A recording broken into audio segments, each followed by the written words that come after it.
2023 to order. And welcome members of the management team. Virtually, Superintendent Everwin from Vancouver, I think. And Director of Instruction Wes Tabor from Vancouver, not from Vancouver, but from somewhere here. and we will see him momentarily, I'm sure. Assistant Superintendent McKenzie is here in the boardroom, and Director of Instruction Hunter is here in the boardroom as well. And I want to welcome our partner representatives. I know that we have Mr. Peterson from the Saanich Teachers Association online. We have Ms. Layla Sinclair Wise from the Saanich Administrators Association here with us in the boardroom. Welcome, Layla. Thank you. We have Jamie from COPAS. Jamie, what was your last name again, please? It's Roberts with an S, Roberts. Jamie Roberts from the Confederation of Parent Advisory Councils of Saanich. Thank you. And I don't see Ms. Welsh from QP441, but if she joins us and I have an opportunity, I'll certainly welcome her. And on behalf of the board and all of us meeting tonight, I want to acknowledge that we're doing so on the traditional territory of the Saanich people who have lived, worked, learned, and served as stewards of this land since time immemorial. And that we offer this acknowledgement respectfully and gratitude. Moving then to the adoption of the agenda, may I have a motion to adopt the agenda? Please, Trustee Vandal, seconded by Trustee Hickman. There will be one change that I'll comment on in a moment, a referral from our in-camera meeting. Are there any other changes or proposed additions first? Trustee McMurphy, I think you had one. I think actually, would it fall under item 14?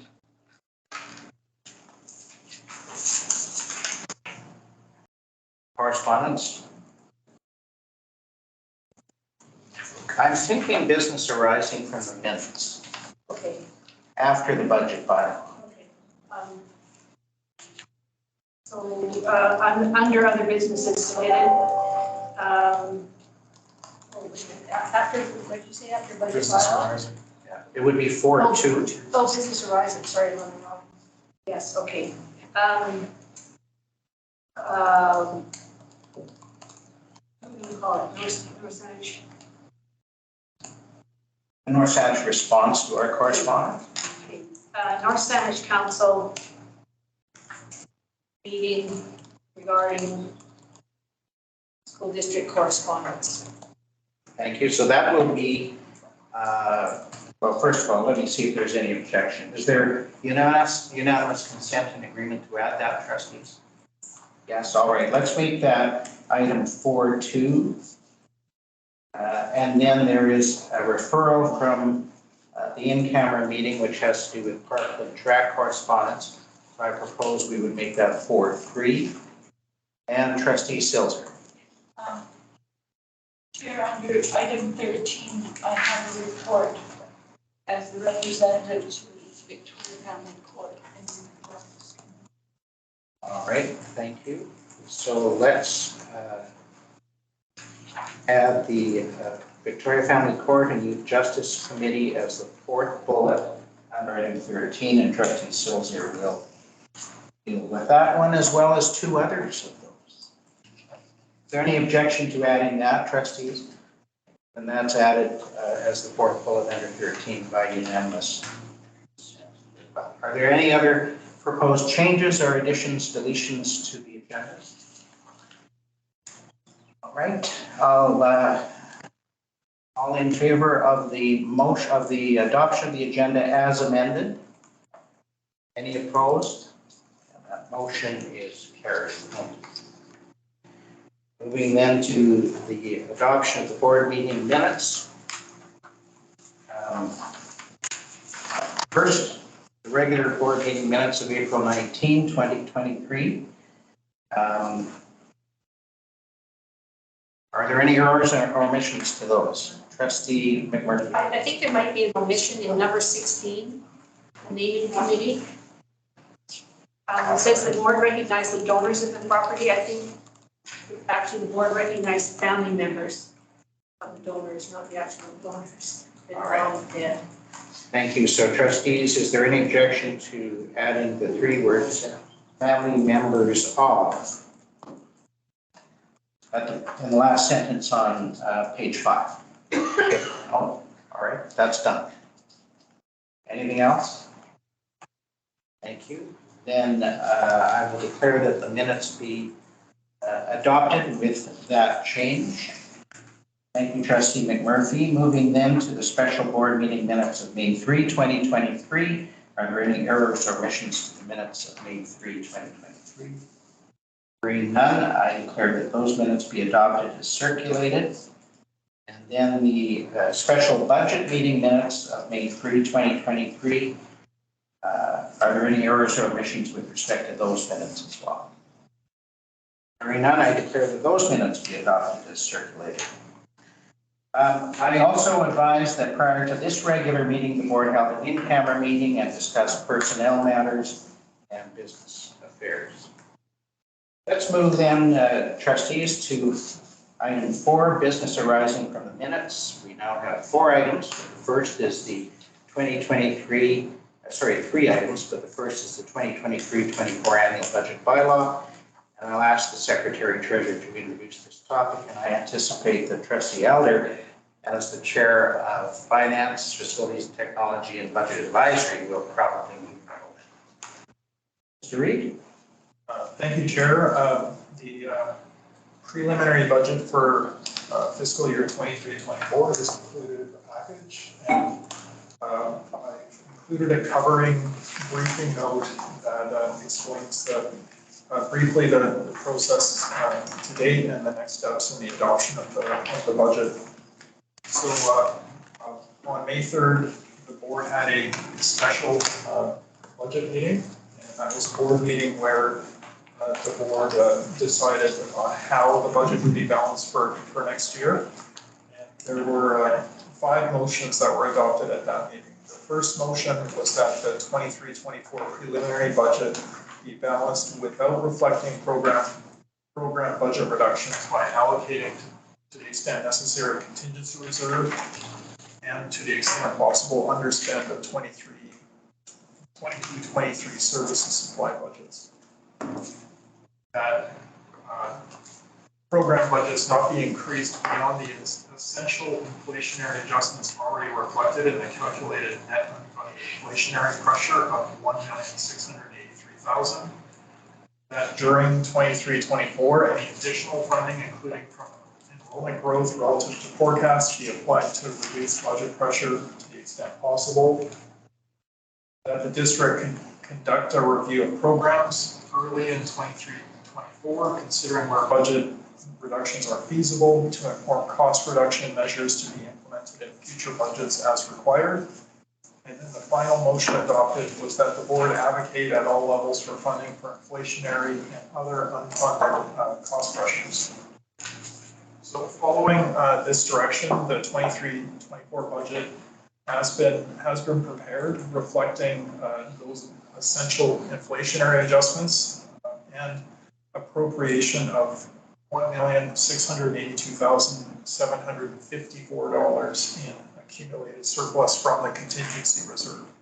And that figure can be seen on Statement 2 and Schedule 2 in the budget.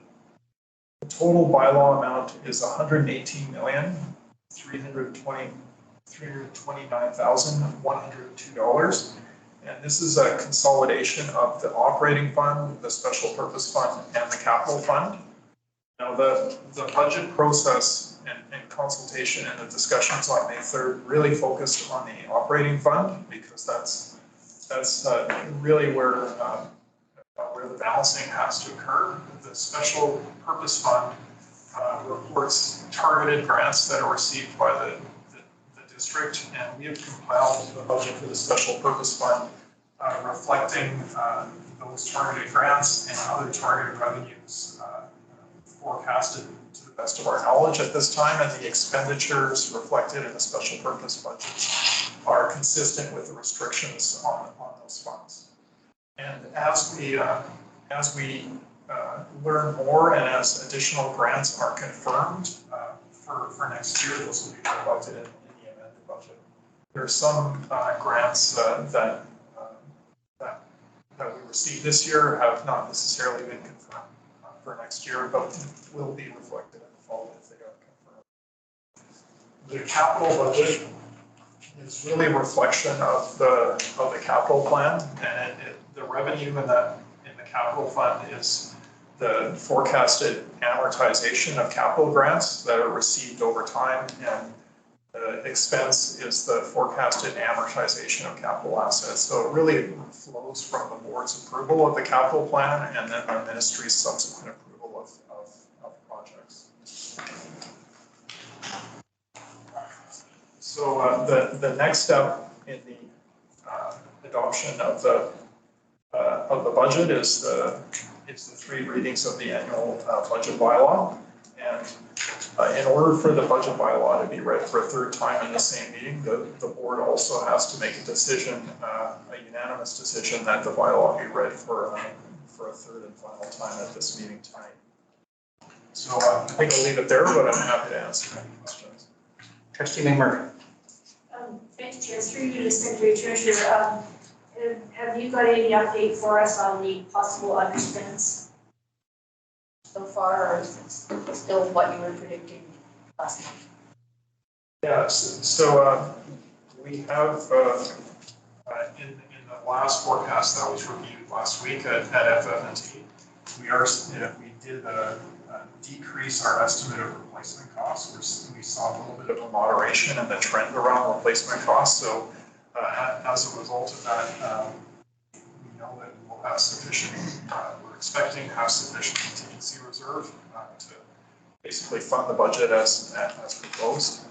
And we're continuing to review service and supply budgets because I think that's a part of our strategy next fall is to see where we've underspent and how we can recoup those monies as necessary to help with our fiscal balance going forward. But nothing significant enough to change it. No. I think Trustee Hickman has a question. Trustee Elder before we go. All right, then you're next. Oh, thank you. Thank you, Chair. Through you, Secretary Treasurer. I'm also interested in the understand and the ability to access those funds. I see that the 2023-24 proposed budget has a pretty sizable reduction in supplies budgets, which is a bit of a surprise given inflation. But I imagine that's just good, healthy belt tightening within all departments, and that's reflected in that lower budget. Is that lower proposed amount of the budget? Is that a correct assumption? Yeah, is the decrease in relative to the amended budget? Yes. Yeah. So the way in which we budgeted for service and supplies, and it's not done the same way in every district, but in our preliminary budget, we only include the appropriation that is necessary to balance the budget for ongoing expenditures, but we have not reflected school and district forward balances. The reason for that is our view is that those carry forward balances should only be included in the budget once they're approved by the board, which happens on the board financial statements in September. And so once those carry forward balances are approved and the authority to expend exists, then we add those into the budget. And that is usually between $1 and $1.5 million. So that kind of explains why most of that is in service and supplies. So that probably explains a lot of that too. Okay, pursue this a little more, Chair. So the proposed amount for supplies, specifically on page 7 of Schedule 2B, is a reduction from this year's amended budget. But I'm assuming not from this year's preliminary budget. This year's amended budget had to go up considerably. Yeah. For a number of reasons. Yeah. So the decrease is relative to amended, but not relative to this current year's preliminary, correct? Yeah, you're correct. Looking at page 7, the budget has gone down about 6 or 7, probably around 700,000. But that amended budget had around $1 million for carry forward balances. But through this budget process, we've added in some inflationary pressures for utilities, fuel, things like that that have kind of brought it higher even without those carry forward balances. Preliminary to preliminary, it's higher. It is, yeah. And we would expect next year's amended to possibly go higher for the pressures that emerge during the year. May I ask one more question? Yes. On the same topic. Later this year, we'll know exactly what the amount is that's available from unspent money this year. Will that come to us as a number to show that coming into contingency, or will that likely be spent in some other way? If there's an underspend, will it all level out some way, or will there be some actual savings, do you expect, by the end of next month? Yes, so the exact figure of the underspend in the entire budget and overall, it's not going to be an underspend. We are forecasting a deficit, but we do expect probably in services and supplies that we will have some underspend because it's a little bit more challenging to forecast. And all of that will be known and reported in conjunction with the presentation of the audited financial statements in September. And at that time, the entire accumulated surplus balance, which contains the contingency reserve and then whatever else was unspent relative to what we're forecasting, perhaps, that will be on the table for discussion by the board in September when the board approves the financial statements, because if an amount of accumulated surplus is appropriated for any purpose, whether it's for the budget or whether it's for carry forward budget in a school or department, that's approved by the board in September. And only after the board makes those approvals does it get reflected either in the contingency reserve or in the budget spend of a department or school. Thank you. Trustee Hickman. Thank you, Chair. Secretary Treasurer, when we approved the change of the phone system, there was, it was noted that we would see decrease in our costs to provide based on going to a voice over IP system. Is that reflected here in this budget, or is that something that we will anticipate in 2024? Yeah, that's, we have not reflected the cost savings in the budget because the plan is to allocate those savings to the contingency reserve. We haven't reflected a reduction in our telephone landline budget.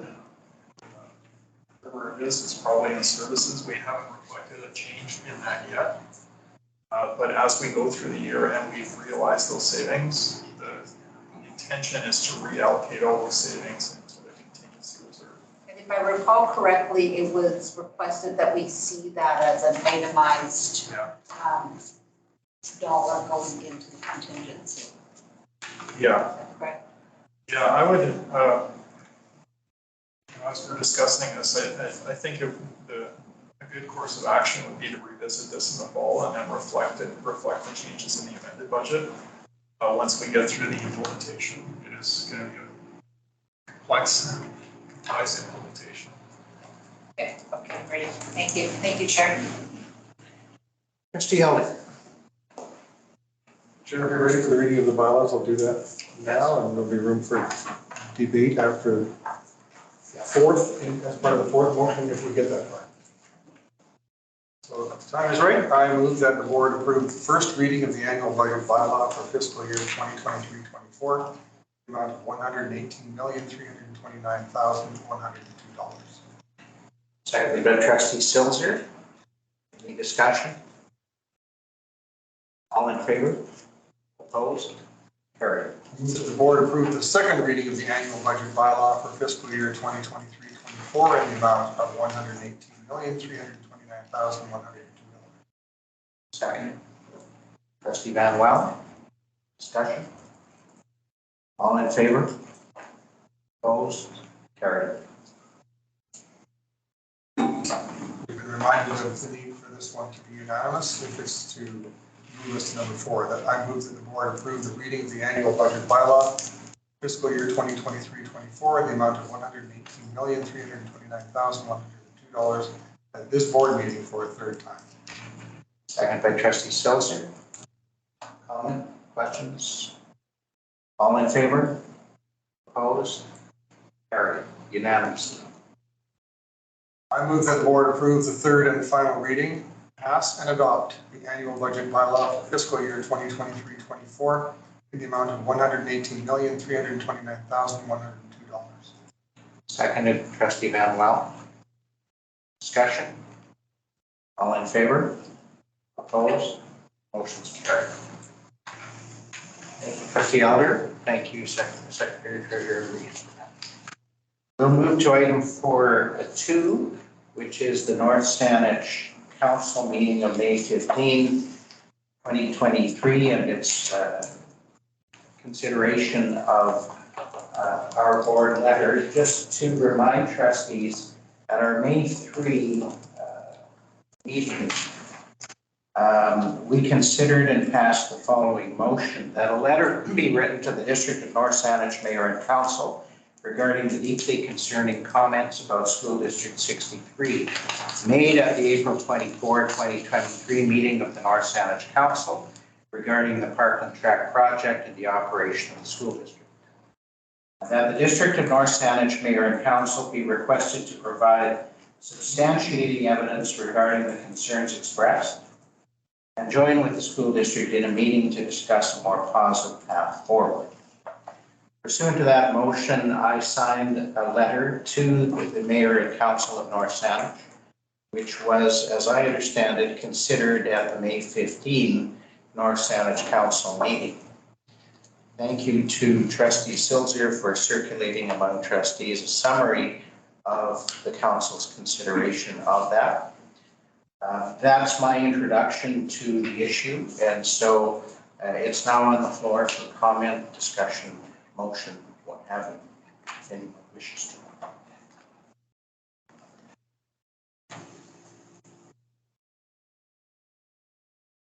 Trustee McMurphy? Well, it might be useful for our public to understand what the response has been, and it also is probably useful to understand that it's not an official response. All right. Do you, Trustee Silzer, do you have that at hand? I have the. Chair, do you mean the video clip of the North Saanich Council from when they made? I actually have it myself. So this is not the video clip. This is the commentary and the summary that, as Trustee McMurphy points out, is not official yet and is not contained in correspondence to the board yet. But in amending the agenda to include this, the board obviously felt it important to consider the matter at this meeting. So the recommendation with respect to this letter before council considered it was that the letter be received for information and that council direct staff accordingly. And the commentary that I have is this.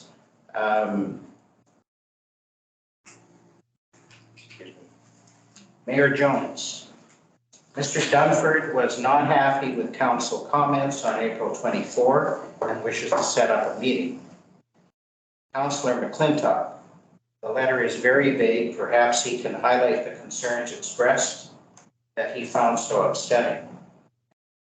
As for the meeting, this is still Councillor McClintock, I believe.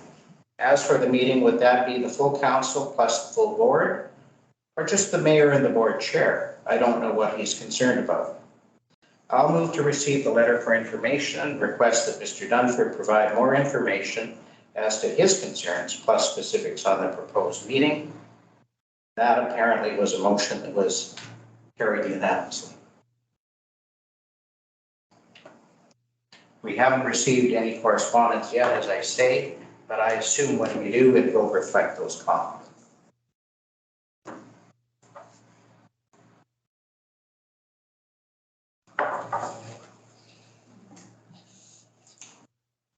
Trustee McMurphy? It's a little bit, okay, if I can do a motion, I have to do that first, right? Okay, I'll try a motion and then I'll. Okay. I would move that if the board receives further correspondence from North Saanich regarding the matter of the parkland track and associated considerations there too, that the board consider providing more information to the North Saanich Council with reference to the specific comments made by the mayor and others in considering the request for funding for the parkland track. Is there a second? Trustee Van Wel.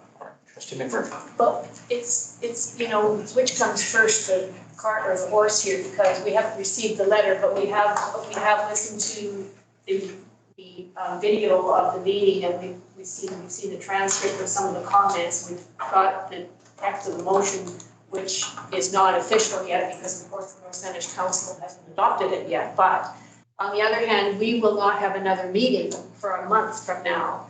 And I think this is an issue that we would probably like to clear up. So I think we need to be prepared for some correspondence from them, and the opportunity, I still am hoping that we can sit down with them and try to explain why we are concerned about their comments and the allegations that were made in those meetings, saying that the board does not well represent the interests of students and the board does not well represent the interests of taxpayers. I think those are pretty serious condemnations directed our way, and I don't think we should be just letting them stand unchallenged. But trying to find a way to do this, we obviously are going to have to provide, I think, more details and encourage them once again to come to a meeting with us, because if they have some evidence that we are not well representing students and we're not well representing taxpayers, then we should be dealing with that. But if they don't have that evidence, then perhaps they would consider some other way of expressing their feelings about our request for funding for the parkland track. It's how to proceed from here. I'm not sure, because we're responding in a way to a letter that we haven't got yet. So it may require some informal contact between the chair or the superintendent or somebody, or perhaps even the North Saanich trustees with the mayor and council to say, you know, look, let's not let this bad foot stay out in front. Let's try and get it back on some common ground and some more solid ground. And if you have some genuine concerns, let's deal with them in a way that's perhaps a little more positive than just throwing these comments out at a meeting where the school board's not in a position to reply. Thank you, Trustee McMurphy. Before we vote, certainly I'll have the motion read again, or I may ask you to repeat it. I don't recall that it includes provision for a meeting. No, I don't have permission. And we may want to consider that, but I put that out there for the moment, and I'll go to Trustee Elder as well. Oh, was Trustee Hickman first? Okay. Thank you, Chair. Could we respond taking us, is this public? This? Yes. So we could take that and respond based on that. Is there also something like this from the meeting when they made the disparaging comment? Yes. So we could also take a snip of that. Yes. And send and say, this is what we're, you know, concerned about, and why. If Trustee McMurphy's motion passes, I expect that the transcript of that April 23 meeting would be the source for our further detail in the response. Right. Thank you. Thank you, Chair. Trustee Elder? Thank you, Chair. I will support this motion and raise my hand vigorously when it comes time to vote.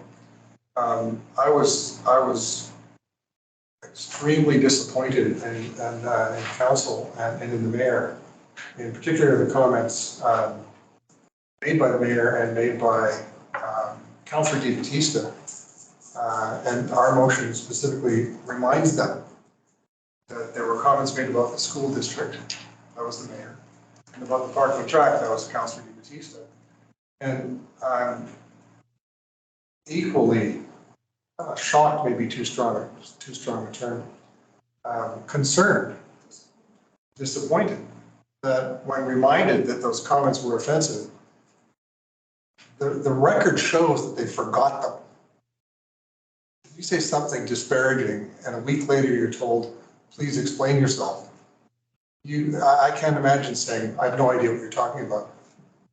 So falling to a place that says you weren't specific enough isn't very statesperson-like, and that's what disappoints me so much. So I think either they're being purposefully off-putting because of lack of specificity, or they don't remember. I'm not sure which is worse. So I support the notion in the motion to be specific, and I support the idea that the specificity come in quotes. This was said by this person, this was said by this person, and that should have been self-evident. That's what our concerns were. So I think pointing those out and saying, these are the comments, quote unquote, that we asked you to provide evidence for and to substantiate. And I guess lessons for future is to be that specific in the future. If they will behave this way once, they behave this way again. I'm hoping they'll never behave any of these ways again. So I support not only the motion and its intent, but the idea that the specificity in a response come inside quotes. And I also support the idea that if a letter is not received, that they're on the record motions be responded to, because this is a public motion that, that Mr. Dunford is going to be asked to say something. So I think they've invited you to say whether we get a letter or not. I'm not sure how to deal with that in terms of the motion, which makes the response contingent upon receipt of a letter. Trustee Stilzer. I support the motion as well, but would make a motion to amend the motion to delete the necessity of receiving a letter first. Is there any objection to making that change so that the response by the board with more detail would not be conditional on receipt of a letter from council? All right, that's agreed. Thank you, Trustee Stilzer. Was there any further consideration, Trustee Manuel? I think that we should also address the meeting of the board with council, because it was addressed somewhat in their response during their meeting. So maybe to amend the motion to include that the board chair set up a meeting with the mayor to discuss once the council receives our responding letter. So there'd be a final clause and thereafter the chair be directed to arrange a meeting with the mayor. Yes. But would that be simply the chair and the mayor trustees, or is there a sense that I'm wondering about that. I don't know That's if fleshed that this out seems a bit. reasonable, or if it's better to have our North Saanich Council, our North Saanich representatives meet with. That's what I'm wondering about. Yeah. Yes, Trustee McMurphy. Well, it may be that we should not be specific about that until it may be a matter of negotiation. How many people they want to send, how many people do we want to send? It could be, I mean, it's unlikely that we'll get 7 and 7, because then that starts to look like, a meeting of a meeting. Yeah. So probably it would be, I don't know if it would be chair and vice chair or chair and North Saanich trustees or whatever, meeting with mayor and probably their CAO or or maybe Di Battista, Councilor Di Battista, who's going to be named in the letter kind of thing. Or his comments are going to be illustrated in the letter, emphasized in the letter.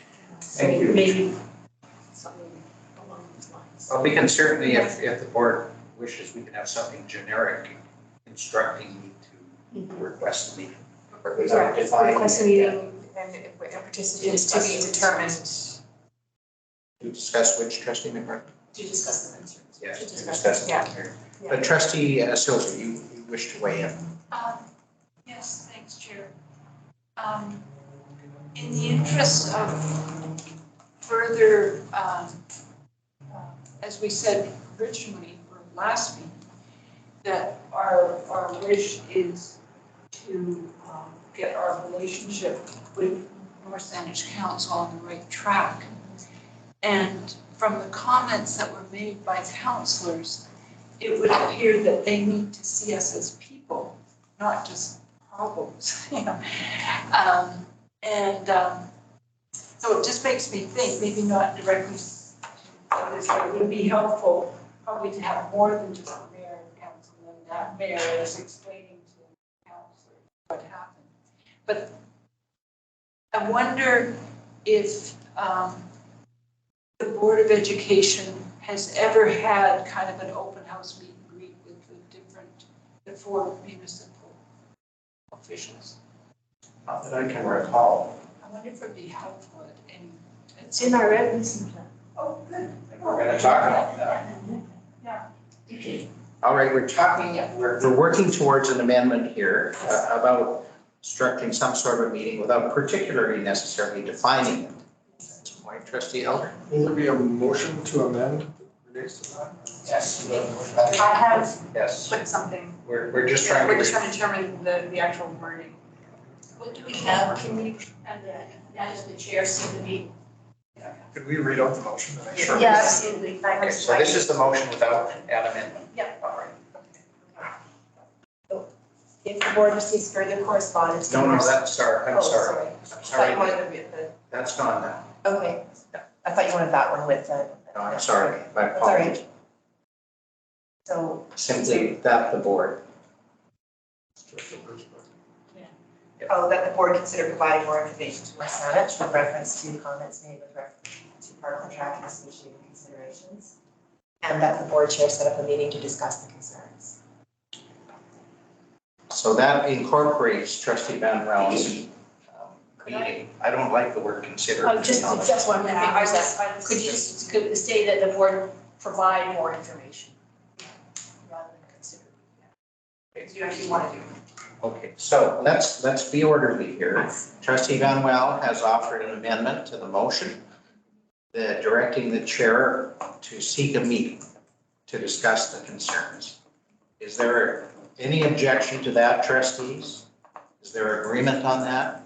I see yes. Trustee Hickman? I would personally further to that the chair of the board request a meeting with the appropriate municipal representatives, maybe. So is there any problem with that, trustees? Yeah, I think appropriate is To, they'll, if that side will determine who's coming to the meeting. Yeah. Okay. So you can live. You see where I'm going though, right? I do. Yeah, So we'll deal with that perhaps as a second step. okay, When we hear, you can live with the amendment without that? absolutely happy to. Then we have unanimous agreement on trustee Van Wells' amendment about seeking a meeting. We have unanimous agreement, I think, to delete the word consider and the board simply provide further information about our concerns. All right, so Ms. Glancy, are you able then to give us the motion from the top as amended? That the board provide more information to North Saanich with reference to North Saanich Council with reference to comments made about Parkland Track and associated considerations, and that the board chair set up a meeting to discuss the concerns. Thank you. With North Saanich Council, or with North Saanich, this is legal pay equivalence council. So it would be North Saanich, just so it's clear we wouldn't have to. Trustee Allen? I wonder, Chair, if this would require an amendment or it could be another friendly understanding. We're being friendly But tonight. we know what considerations means. It's what they said about the school board. Maybe we should be more And specific. I'm wondering if instead of saying considerations, it should be, say, comments about the school district, or comments about the board. Rather than other, because it's the Parkland track and other considerations. It's Parkland track and comments made about the board. It's actually associated considerations that you have there. Instead of that, say comments made about the board. So replace associated considerations with comments made about the, well, they're made about the district too, district and board. Yeah. Is there agreement on that? Trustee Randall? Concerning comments. That's all this is. I think we've already made that point in the first letter, Trustee Randall, so they already know that we're concerned, they just don't know what we want. Yeah. And by the way, I'm a little disappointed, Trustee Elder, that the response was with respect to the chair when the motion was clearly directed by the board. And the board is disappointed. And I take Trustee Silter's point that it's important that they see us as trustees and accountable elected representatives, and that this wasn't a letter written reflecting the chair's personal views, although mine are congruent with the board's. That's neither here nor there. Trustee Elder. I'll speak now officially on this motion for the second time, which is the last time. That's fine. Let's loosen the rules.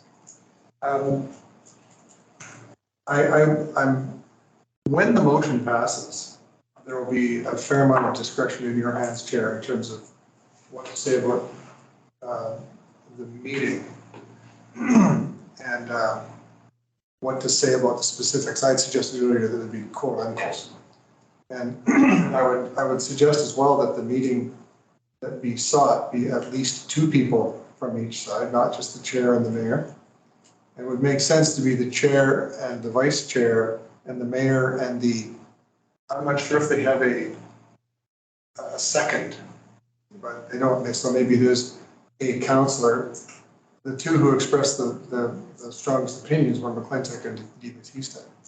So your request for a meeting could be chair, vice chair with the mayor and one of those two. Or chair and Narsanet trustees with three of them. If there's any suggestion at any point that the CAO be involved, then it would of course require the attendance of our superintendent. But it could remain at the level of the elected officials and be chair and one or two others and mayor and one or two others. So the follow-up in that regard to me is rather important to think out loud about now, because, you know, as you say, you'll be representing the board in this, so our thoughts, I hope, are helpful. Those are helpful. And one other comment is that I also noted with interest the nature of the comments, which for some reason are recorded in the minutes, which, you know, we don't do that, but they do. Mayor Jones, Mr. Dunford was not happy with council comments. Councilor McClintock. Oh, no, sorry, those aren't Official. those aren't, Those aren't official minutes, but these are No. published. these are published by community groups. Oh, this is a community Yeah, group. yeah, yeah. But the Oh, thank you video for is- clarifying But that. the video is public. Thank you for clarifying that. So the video, which is public, will show for the record that, you know, the mayor reflected, you know, on Mr. Dunford being unhappy and Councilor McClintock expressing, you know, wondering about what you found so upsetting. So I think reminders to them that this is not you as Mr. Dunford, you know, being unhappy. That would be information that they will need to hear about the way that this board operates, which is as a board. And the letter was over your signature, but it was from the board. Thank you. Those are helpful comments, and I'll certainly consider them assuming this passes. Trustee McMurray. They are helpful, and I agree with all of them except the suggestion that we should tell them who to bring to the meeting. I don't think we can do that. I think they have to decide who's coming to the meeting for this. Like, if they send a letter to us saying, we want to meet with X, Y, and Z, we say, we'll tell you who's coming to the meeting. And if I may, their motion asks for specifics on the proposed meeting, so at least being specific about who would be coming from the board, Yeah, and then they can fill in there. Thank you. Thank you, enough from me. Thank you. Trustees, are you clear on the motion as amended? All right. Any further comment or debate about that? Thank you for those comments. They are helpful. All in favor? Opposed? Motion is carried. Thank you. So then we move to item 4.3, which is the referral from the in-camera meeting, which was the motion as follows. That a letter be written to the Peninsula Track and Field Club thanking them for their correspondence and apology with regard to the current proposal to resurface the Parkland track.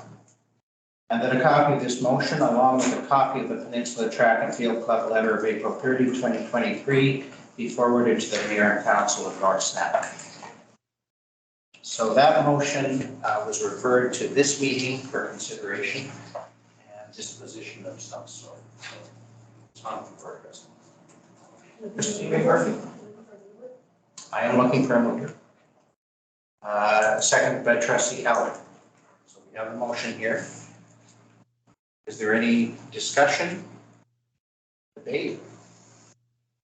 Trustee Hick. I'm wondering if this has the potential to inflame our relationship with North Saanich Council prior to us resolving what's already the motion to send them a letter with the previous issue. If doing this is just going to stir up trouble. I'm in the board's hands about it. I don't know if Anybody else feel that way? Trustee McMurphy. I take your point, I think it has that potential, but I think it also has perhaps an even greater potential of setting the record straight a little bit, because they had that person speaking in sort of apparently on their behalf. And so I think it would be useful if they, rather than us giving them the story, if the story came to them directly from the Peninsula Track and Field Club. So I think the letter would be, is quite useful, and it's something we wouldn't have to kind of go to the meeting if the meeting happens and saying, well, they said. I mean, they'll have it in front of them and we won't have to say they said. It'll be right there. Trustee Hickman. Thank you, Chair. The Track and Field, though, has already sent a letter to the North Saanich Council with regards to their the comments that the representative made. So that's where I'm sort of thinking that maybe this is Redundant.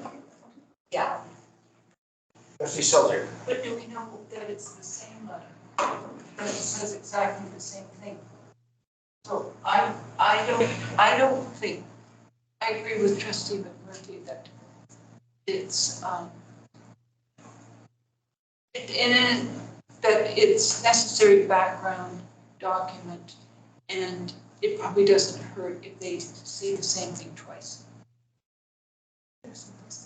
Trustee Elliott. Thank you, Chair.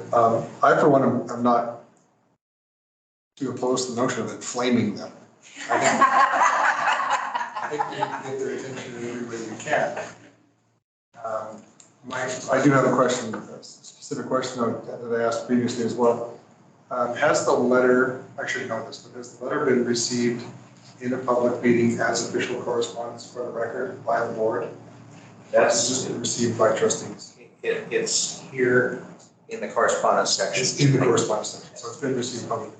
Does the letter, so the letter from Peninsula Track directly to Saanich, That was one? copied to the board, was received after the deadline for our board package, so it's not included in correspondence.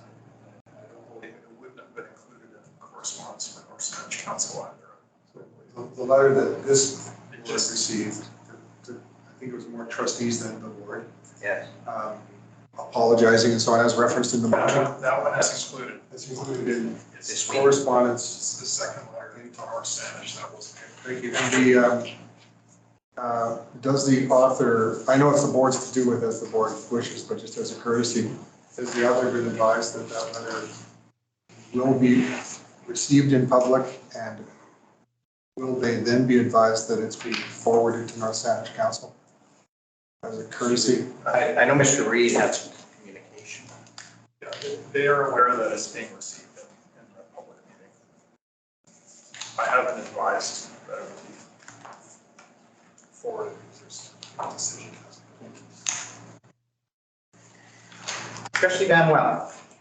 So I understand all the points, but I think it's really important that we send a letter as part of this whole package, because, you know, there's some steps in between, and I think all information should be out on the table with North Saanich, so they understand where we're coming from and how we feel about the things that they've said, and, you know, so I'm in agreement with this motion. Trustee Vandal.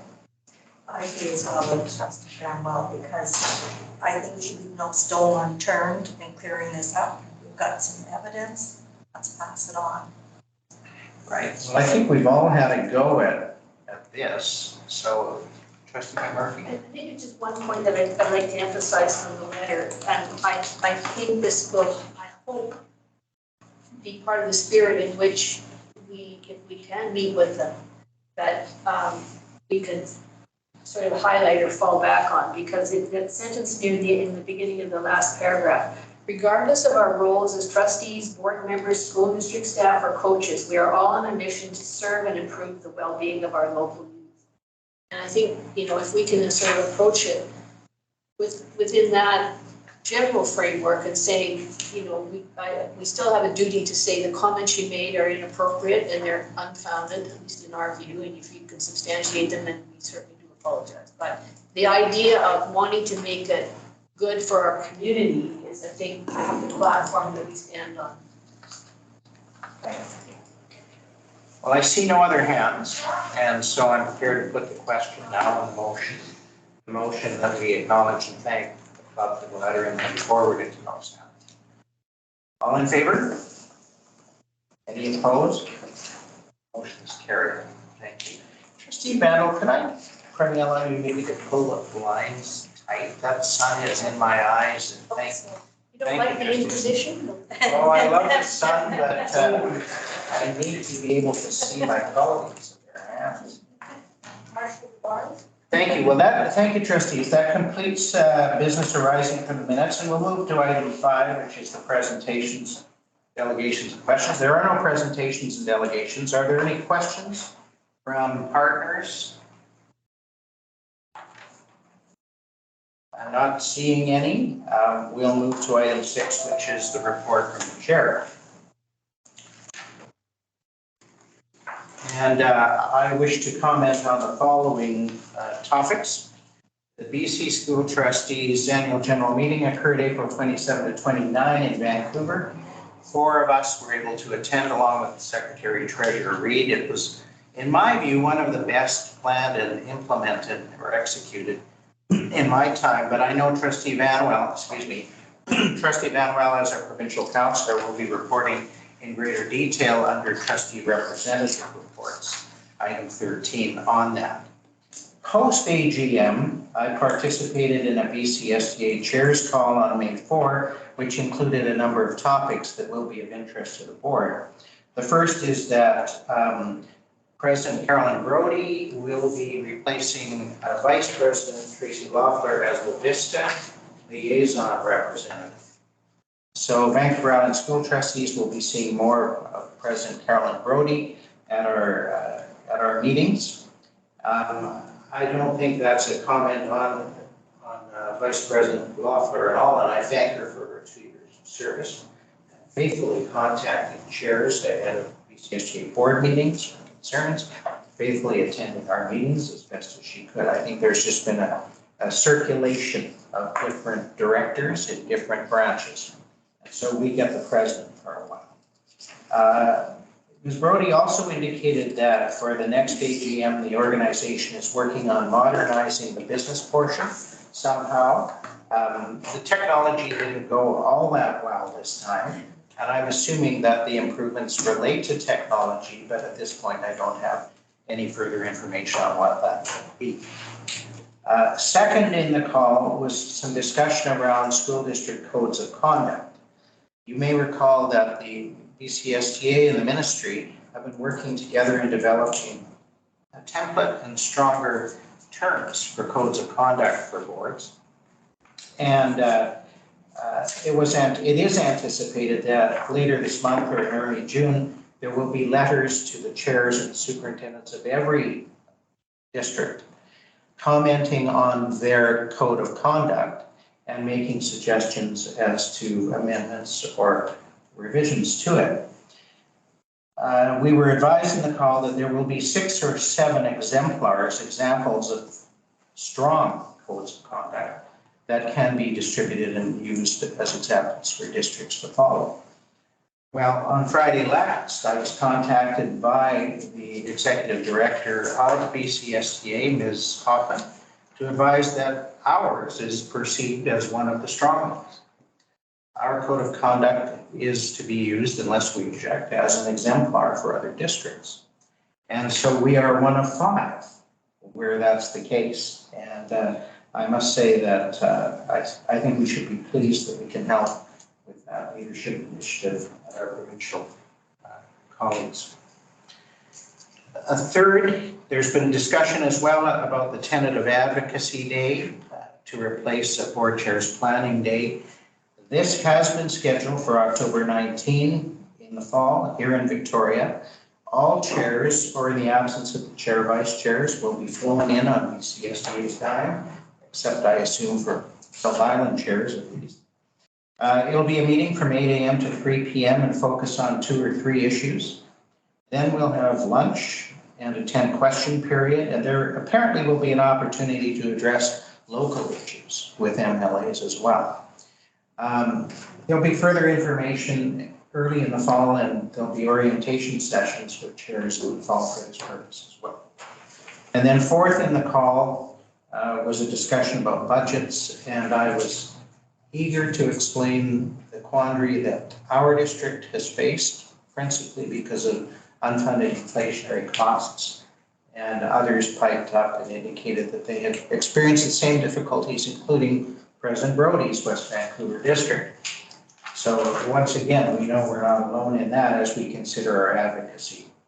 Speaking of that, on April 26th, you'll recall the board superintendent and secretary treasurer participated in a half-day planning session to consider the elements of an advocacy plan, which is a required responsibility for the board under the annual work plan.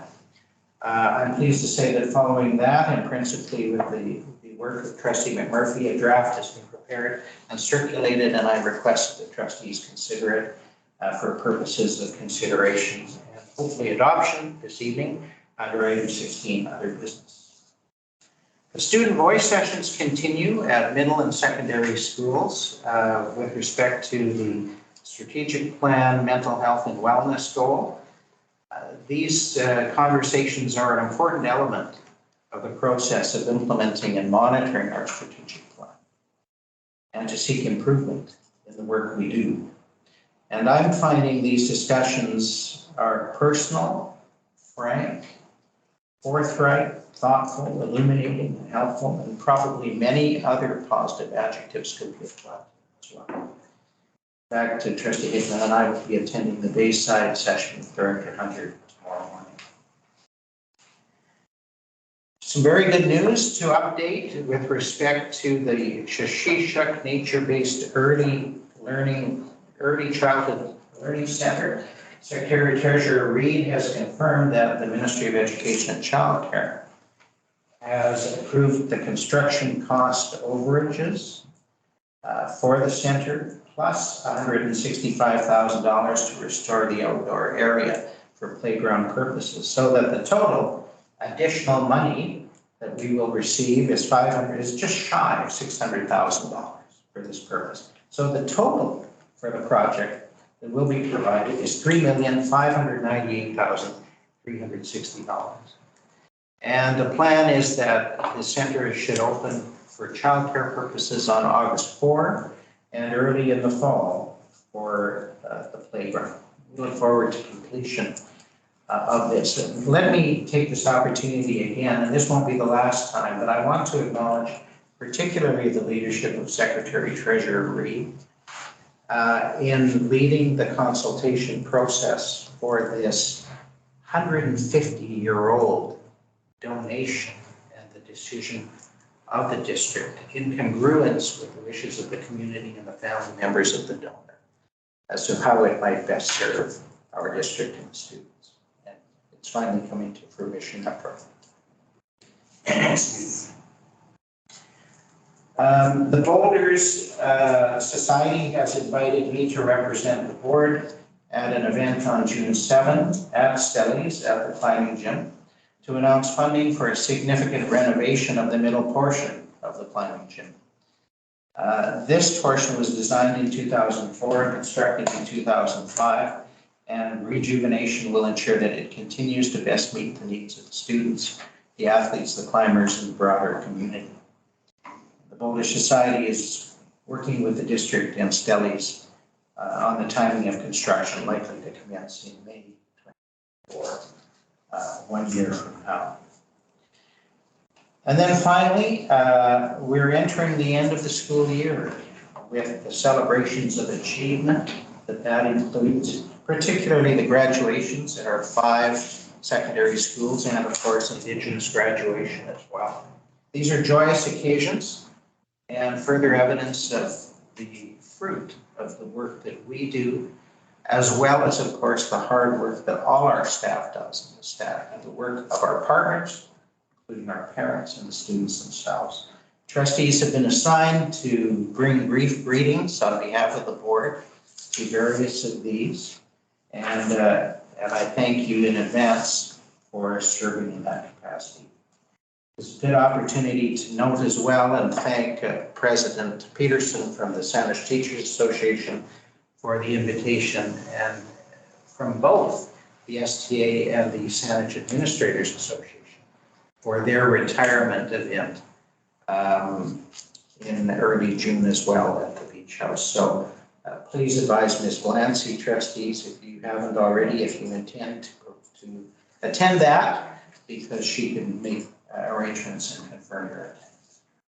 Thank you. That completes the report from the chair. I understand, Superintendent, there is no report from the Superintendent of Schools at this time?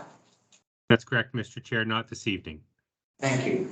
And then number 8 on the agenda, school successes. The report is attached. Are there any comments or questions with respect to the school successes? Moving then to committee reports, and first is the Education Directions Committee with Committee Chair Silsby. Mr. Chair, the Ed Directions Committee was very pleased to receive 2 reports, 2 presentations. The first was the annual Student Advocates Report from Leo Holzbach and Erin Bailey and Director Westhaver. It's the report, of course, is attached to the board materials, and I really encourage people to have a look at the document. The student advocates deal with our most vulnerable students, and there's a real reflection of what's going on in our society is happening right here in our school district, and our student advocates work very closely to help these most vulnerable students. So we also had a presentation from Darcy McNee and Director Hunter on the literacy plan. And this is part of the plan for the strategic plan progress to be reported in Ed Directions Committee. And we're really pleased to see that the literacy plan draft terms of reference are well underway and there's great progress. And so also encourage you to look at that presentation in the materials.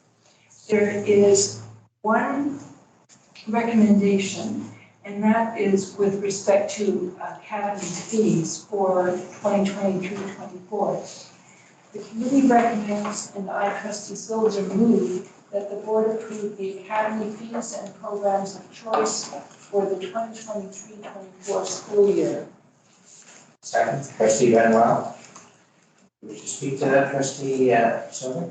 Yes, thank you. According to board policy,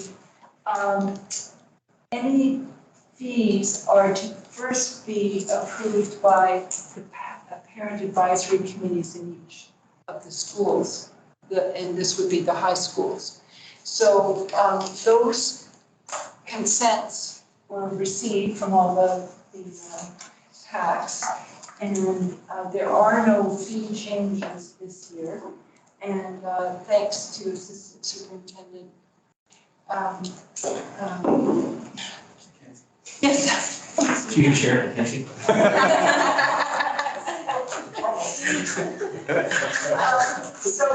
Don't mind him. We're in good shape. For the Assistant Superintendent. Thank you. Is there any further discussion on the motion to approve the fees? All in favor? Opposed? The motion's carried. Thank you. And that concludes my report. Thank you, Trustee Selzer. We'll move then to Finance, Facilities and Technology with Committee Chair Elder. Thank you, Chair. The report is as submitted. There are no items for recommendation. There were 4 items discussed as listed, including the fiscal forecast, which has found its way to our previous deliberations around the budget for next year. So I think trustees are all familiar with the content of what was discussed that day, and that is all that is required by way of a report this month. Happy to answer any questions, and I know the Secretary Treasurer will be here. Are there any questions or comments on financial? Thank you, Trustee Elder. Moving then to the Policy Committee with Committee Chair Van. Thank you, Chair. Okay, so we had one item for discussion, and that was a political meeting attendance by staff. Superintendent Eberwin brought forward to us an administrative procedure 411, which is staff participation in political activities with an updated version. And we did a little bit of wordsmithing with him, and he will, and a few recommendations, and he will be bringing this back to us at the next policy committee meeting. And we also have one item for recommendation, that's policy 29, diversity and inclusion. The committee recommends, and I, Trustee Van, will move, as the required notice of motion has been provided, I, Trustee Van, will move that policy 29, diversity and inclusion, be approved. Excuse me, I'm losing my voice. Second, Trustee McMurphy. Are there any, do you wish to speak to that first? I'll just say that there was one item from the Science Teachers Association that was brought back, and it was just a suggested word or two that was, then we took that into consideration, and that is reflected in the policy that was sent with the. Yes, thank you to President Peterson. Yes, thank you very much. Yeah. All right, any other comment on the motion? All in favor? Opposed? Motion's carried. Thank you, and that is my report. Thank you, Trustee Van Wel. We'll move then to item 13, reports from trustee representatives, and back to you for the BCSTA annual general meeting. That's quick. All right, so as Chair Dunford mentioned, 4 of us, or 4 trustees, were able to attend the BCSTA AGM, which was tagged Level Up. And we had, I'll start off with our keynote speaker, which was the Honorable Jody Wilson-Raybould. So that was a really interesting talk. She talked about true reconciliation, and it was a very worthwhile speech that she gave. And afterwards, she was selling her new book. People were able to buy it, and she actually stayed behind for an hour and a half and signed, everybody that was in line signed the books. So that was, I thought that was very nice of her to do that. The second day on Friday, we had, it focused on student voice. So we had students from the Abbotsford School District that got up there. I think there was 8 students or 9 students, all from diverse backgrounds. And they were part of a group that, a leadership group. And so they had one of the teachers, it might have been an assistant superintendent, was there and would ask questions of them, and these students would answer these questions, and it was really heartfelt, and they were really speaking from their experiences, and it was really nice to see them up there and talking about that, and it gives them a voice. I really enjoyed the student voice. So yes, we had that, and then Saturday we had 2 things. We had the business meeting, and we also elected our new board of directors, which is for this time around, it's for 2 years instead of just 1 year. So I think that was good because it gives them a chance to really actually dig in and do some good work without, instead of having just the 1 year. So, and the one thing that is really great about this board is that they're well represented through the province, instead of just being focused on, say, Metro, which is quite a large group of people. We had, we had Carolyn Brody from West Van and Tracy Loeffler, our president and vice president, and Tracy's from Mission. Then John Chenoweth is from Nicholas Similkameen, Bob Holmes from Surrey, James Deering from Rocky Mountain, Jen Menzie from Burnaby, and Allison Watson from Souk. So we are now represented on the board of directors, so that's really nice in Vancouver Island. And then we went into the business part of it and dealt with a total of 35 motions, all of which passed. And what was interesting, and you alluded to this, was that the technology part failed on us quite a bit. So we ended up doing it old school. We had raised our hands, and I thought actually that went very well. I think that was, it was a lot more engaging that way for us. So, and that's my report. Perhaps I was wrong, Trustee Benwell. Perhaps the streamlining of the business will be returning to paper ballots. Hands up. I mean, maybe. I don't know. Thank you for that detail. Are there any questions for Trustee Benwell on that report? Thank you. Moving then to item 2, the BCPC regional meeting with Trustee Silzer, our BCPC representative. Thank you, Chair.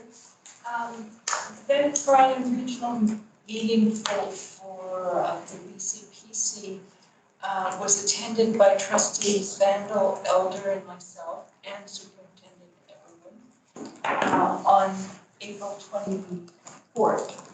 And you were sent, all trustees were sent the summary of highlights of that meeting.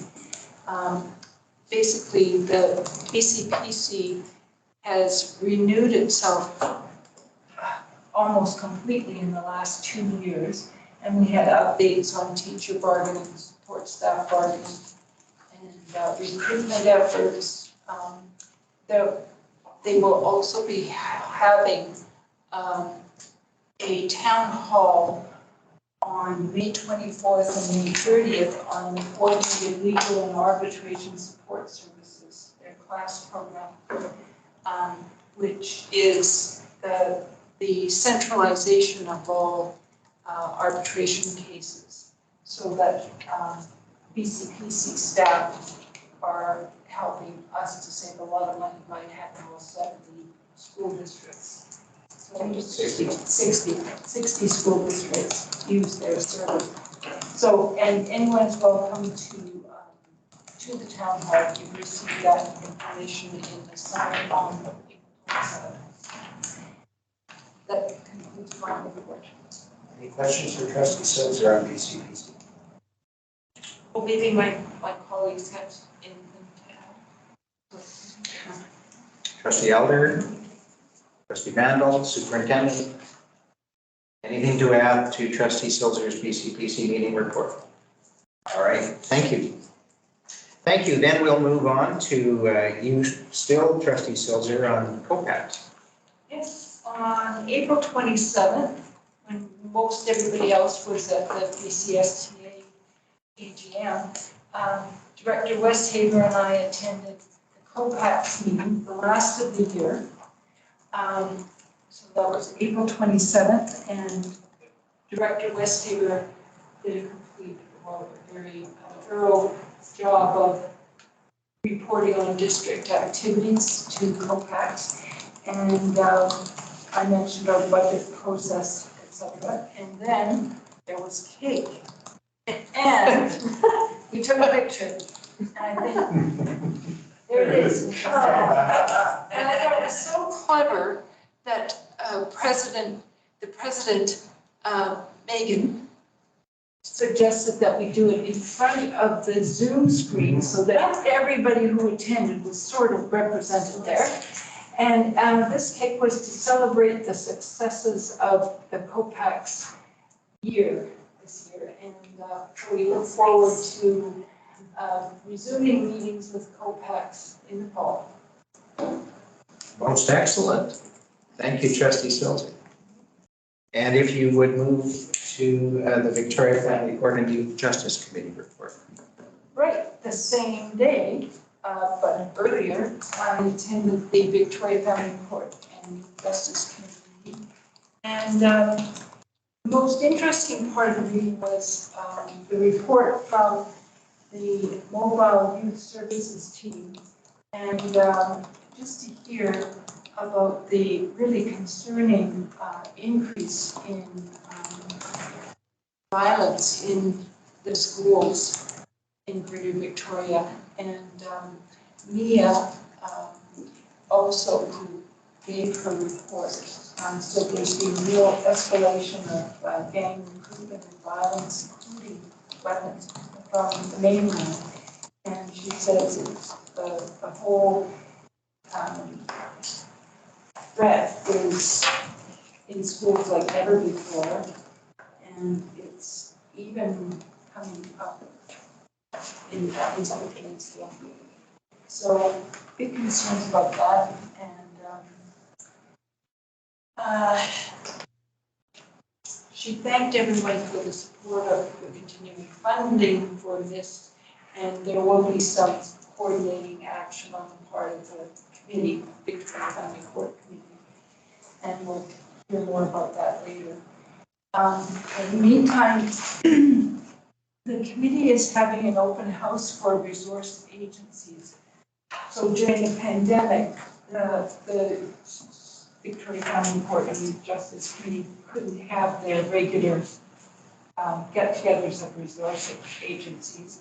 And they're holding on June 13th from 3 to 6. It's a drop-in, and it's mostly for organizations like NIST and Restorative Justice, but you name it, they're invited. All other resource providers, frontline street providers, to connect with the committee and to foster communications amongst the different agencies, but mostly to highlight what the committee does, which is to educate and advocate and to support the work of these agencies on behalf of families and children throughout the CRD. And this, I think, is the first time that they will be operating or hosting this open house as a delegated commission of the Capital Regional District. So I think they're quite pleased about that. And they will be hosting this open house at the City of Victoria. So if any trustees want to attend, I think I sent you an email about this as well a couple of weeks ago. And if you have any questions, forward the invitation. Thank you very much. Any questions for trustee Silver? Thank you. And that completes the reports from trustee representatives, and we move to item 14, correspondence. We have one item, it's the letter of April 30, 2023, to the board from the Peninsula Track and Field Club. Is there any comment with respect to that?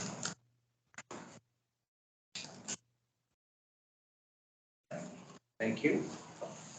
And then we'll proceed to item 15, which is our second question period for public or guests or partner representatives, if there are any. Not seeing hands or yellow hands or anything, so we'll move then to item 16, other business as submitted. And first, I'll turn to Secretary Treasurer Reid on 23-24 committee and board meeting dates. Thank you, Chair. The proposed committee and board meeting dates are included in the package, and this is the meeting, the May meeting, according to the board's annual work plan, where these dates are approved for the next year. And the dates of the meetings are consistent with the dates for this year, with 2 exceptions, which I'll note. This year, the board meeting following November committee day was deferred by 1 week because of the timing of the BC SDA Trustee Academy. We no longer have that conflict for 2023. The BC SDA Academy is November 23rd to 26th tentatively, and so we moved that board meeting back a week to follow committee day, to be in the week following committee day, which is the usual practice. The other change is we moved the April committee day and April board meeting out 1 week further compared to this year. And the reason for that is because of how spring break and the Easter stats are following. Had we had the April committee day in the second week of April, as we did this year, we would actually be returning from spring break on a Wednesday and then have to have all the materials out on a Thursday, which just isn't, just wouldn't work out well. And so in April, we moved those meetings back by 1 week. In all the other months, the meetings are consistent with the replacement this year. Trustee McMurphy. I move the committee and board meeting dates be approved for 23-24. Sorry, got them in the wrong place. I will move that the committee and board meeting dates for 23-24 be approved. Second by trustee Silver. Any discussion? All in favor? Opposed? The motion's carried. Thank you. Moving then to item 16.2, advocacy for public education. You'll recall that I mentioned this in the chair's report, that following the planning half day, the draft advocacy plan was prepared largely by trustee McMurphy for consideration by the board this evening. And so I'll turn to you, trustee McMurphy, at this point, please. I'll move it. I'll put it on the floor and. You're moving approval of the plan? Yes. Is there a seconder? Trustee Van Wel. All right. Trustee McMurphy. Well, I'm interested in hearing more comments. We did have a bit of a go at it earlier, and I hope it's reflecting some of the discussion from our special planning day, considering advocacy as well, and a number of other comments that have been made, but certainly it's for grabs. Are there any comments? Suggestions? Trustee Elder. I have a comment of appreciation for this good work. Thank you, Trustee Murphy. I think that discussion within the board that day was productive and will prove beneficial. I have a question about number 4 under strategies. demonstrating success and sharing successes and excellence. I'm not sure for me about the inclusion of the word excellence. And I'm wondering about the apparent absence of reference to challenges. Our advocacy is really about, you know, not just connection, but if it's a bigger scale, it's about making sure people know we have unfunded pressures and we need more money. So your suggestion, Trustee Elder, might be to lead excellence and replace it with challenges? I would be a fan of that, but You're just tossing the rationale for it being as it is. All right, Trustee Murphy? If I can elaborate a little bit on that specific point, I think if you look at the STEM, focusing on continuing to build respectful awareness and support, et cetera, for the purpose of having adequate funding and strengthening quality and equity within the system. But in the context of doing that, we obviously are going to have to call attention to the shortcomings, but at the same time, what number 4 was trying to do was say, you know, look at what we're able to do, like keeping, like, don't want to be all doom and gloom and everything's horrible in Saanich. The idea was that we need to keep emphasizing the wonderful successes that we do have in the district and the services that we are able to provide to students and the growth that they are making as a result. It was just to try to, you know, not dump us too far down the gutter. Was the rationale, but.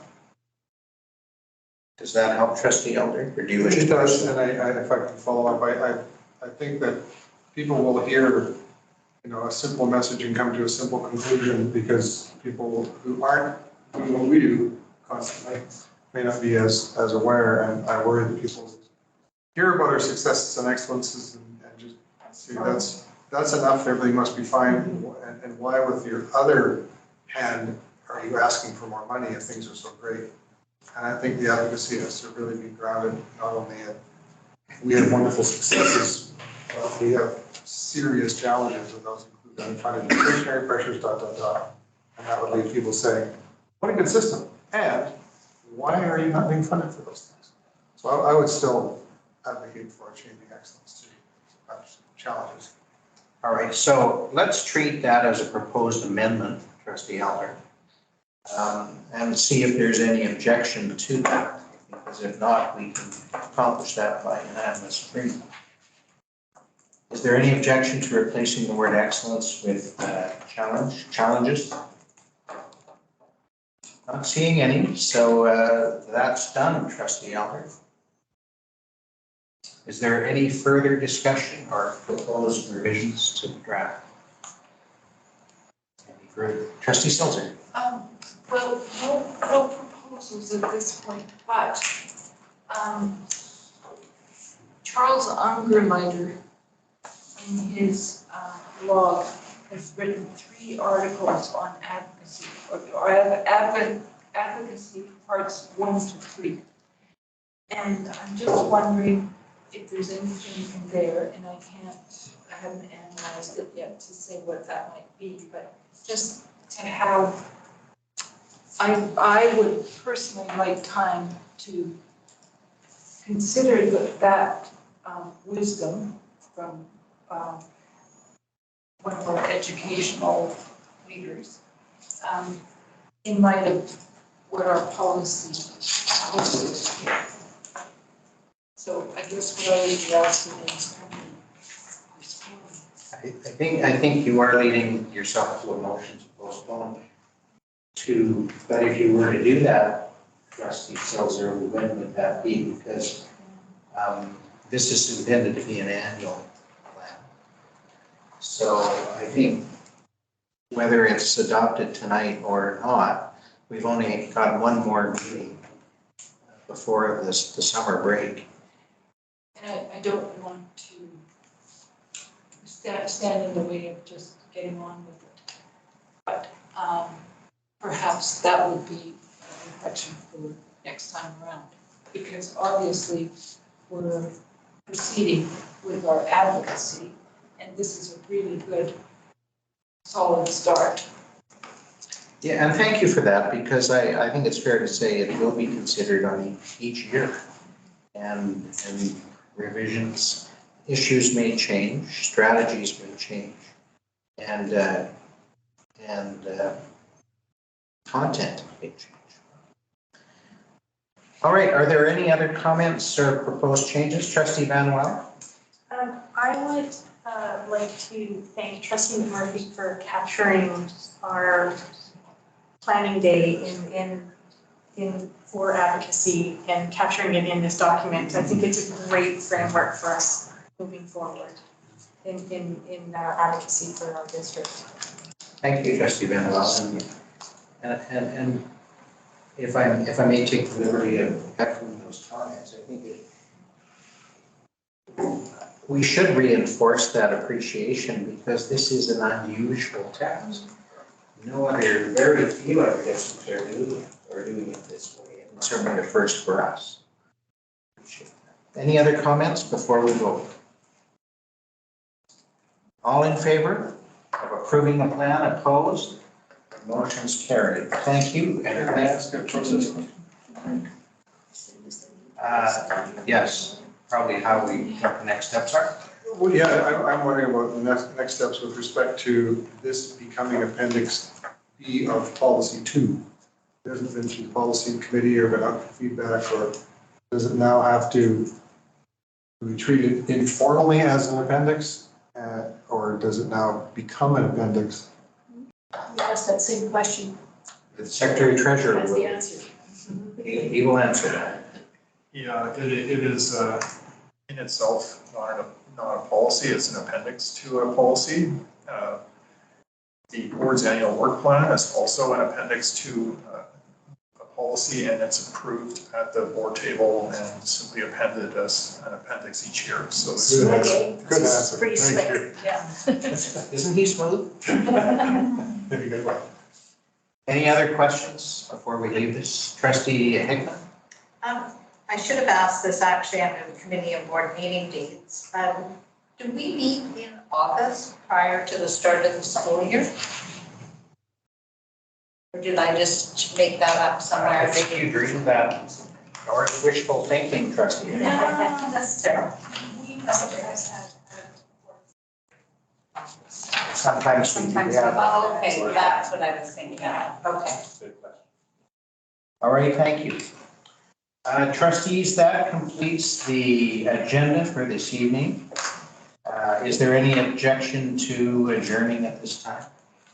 Seeing none, I declare that the meeting is adjourned at 8:40 p.m. Thank you for your attendance and participation. Thank you, staff and guests, and wish you a good evening. Thanks, everybody. Night. Thank you, everybody.